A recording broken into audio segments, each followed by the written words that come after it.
Imagine sitting on a merry-go-round. As you spin, you might feel as though you could be pulled right off your horse. What causes this feeling? It's an apparent force called the centrifugal force. The thing to remember about centrifugal force is that it only works when something is moving in a circle. In other words, you feel the centrifugal force when seated on a merry-go-round, but your friend watching you from the ground doesn't.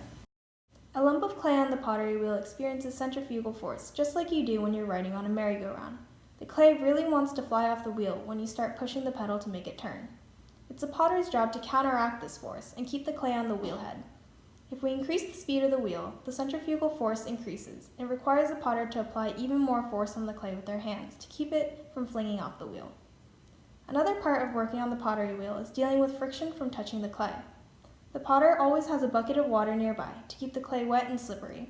If the clay gets too dry, there is more friction between the potter's hands, and the clay and the piece could collapse. Too much friction also makes the potter's hands and the clay hot. The potter has a difficult job working with clay on the wheel. Their hands almost do a dance with the clay, keeping a balance between clay too wet to work with or too dry and creating friction. The potter also has to fight against the centrifugal force of the turning wheel in order to keep the pieces rising upwards rather than outwards. Students often think that just because throwing pottery on the wheel is fun, it should be really easy. Be patient with yourself.